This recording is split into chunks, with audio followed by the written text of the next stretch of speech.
Class ninth, we are going to study the lesson Democratic Rights. In the previous video, we had studied why are rights necessary and, in brief, what rights have we given by the Indian Constitution. Now, we will study each right in detail. The right to equality. Right to equality means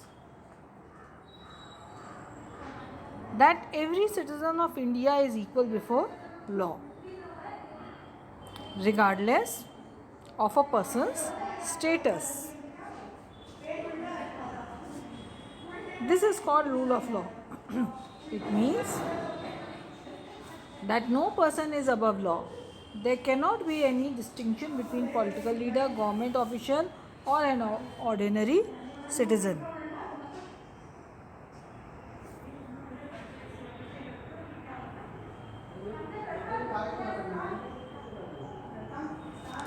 Every citizen, from the Prime Minister to a small farmer in the remote village, is subjected to the same laws.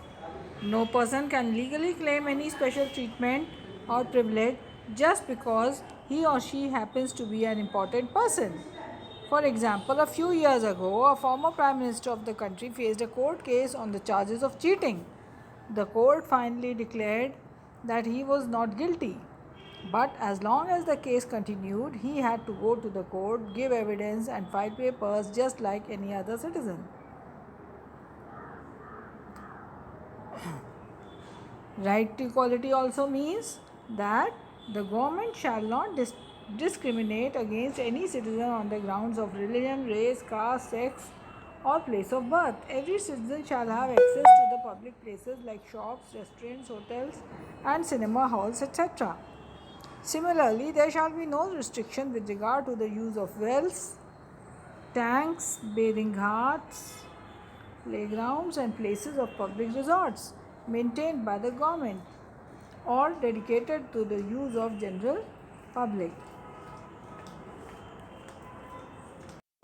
The same rule applies to the public jobs. All citizens have equality of opportunity in the matters relating to employment or appointment to any position in the government. No citizen shall be discriminated against or made ineligible for the employment on the grounds mentioned above. You have read in chapter 5 that the government of India has provided reservations for scheduled castes, scheduled tribes, or backward classes. Various governments have different schemes or given preference to women, poor, or physically handicapped in some kinds of jobs. Are these reservations against right to equality? They are not. For equality does not mean giving everyone the same treatment, no matter what they need. Equality means giving everyone an equal opportunity to achieve whatever one is capable of.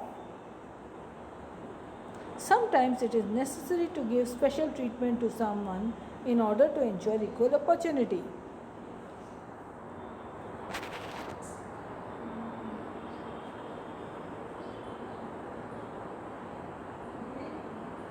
Constitution has made untouchability a punishable offense. मतलब छुआछूत जो है एक punishable offense है. Right to freedom. Right to freedom means आज़ादी का right है ना. तो this is a very wide right, and you can say it is a cluster of several rights like freedom of speech and expression, freedom to assemble in a peaceful manner, freedom to form associations and unions, freedom to reside in any part of the country, and freedom to practice any profession or to carry on any occupation, trade, or business.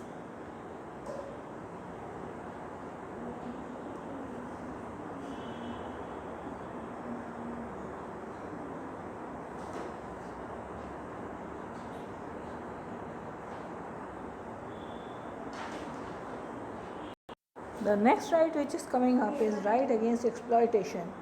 Once the right to liberty and equality is granted, it follows that every citizen has right not only to be exploited,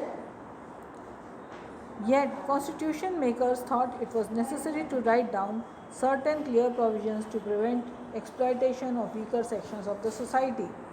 The constitution mentions three specific evils and declares these illegal. First, the constitution prohibits traffic in human beings. Traffic here means selling and buying of human beings. बेचना और खरीदना human beings का, usually women, for immoral purposes. Second, our constitution also prohibits forced labor or बिगाड़, मतलब आप ज़बरदस्ती किसी से काम नहीं करवा सकते हैं without payment. और तीसरा क्या है? The constitution also prohibits child labor. No one can employ a child below the age of 14 years to work in any factory or mine or any other hazardous work such as railway or ports. The next right which is coming up is right to freedom of religion. मतलब क्या कि कोई भी हिंदुस्तानी नागरिक कोई भी religion follow कर सकता है, उसको प्रचार कर सकता है, उसका प्रैक्टिस कर सकता है ना? और क्यों? Because India is a secular state. Secularism is based on the idea that state is concerned only with the relations among human beings and not with the relation between human beings and God. Secular state is one that does not establish any one religion as official religion. मतलब भारत में कोई भी एक religion जो है वो state religion नहीं है. Then next right which is coming up is cultural and educational rights. Cultural and educational right means that हम कोई भी लैंग्वेज बोल सकते हैं और कल्चर फॉलो कर सकते हैं. ठीक है. देन हम किसी भी तरह के इंस्टीट्यूशन में, एजुकेशनल इंस्टीट्यूशन जो कि गवर्नमेंट मेंटेन करती है या गवर्नमेंट एड रिसीव करती है, उसमें किसी भी सिटीज़न का एडमिशन हो सकता है. कास्ट और रिलीजन या लैंग्वेज उसकी नहीं देखी जाएगी. he or she cannot be denied admission on the ground of religion or language. Minorities have the right to establish and administer the educational institutions of their choice. Here minority does not mean only religious minority at the national level. In some places, people speaking a particular language are in majority. People speaking a different language are in minority. For example, Telugu speaking people form a majority in Andhra Pradesh, but they are minority in the neighboring state of Karnataka. Sikhs constitute a majority in Punjab, but they are minority in Rajasthan, Haryana and Delhi.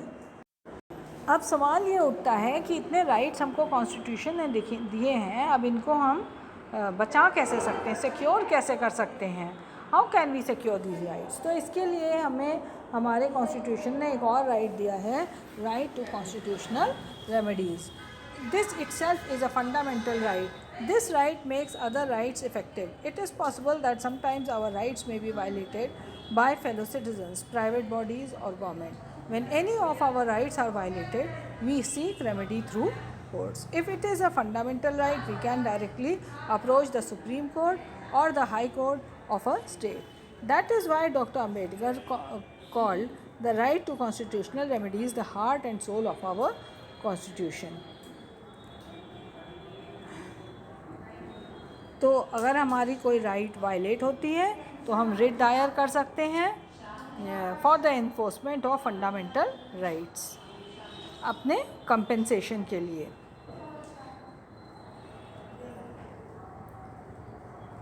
एक national human rights commission भी बना है, NHRC, जो human rights को protect करता है. So children, I have explained the lesson briefly. You can read the lesson at least twice and listen to this video also twice. Thank you children. Thank you for today.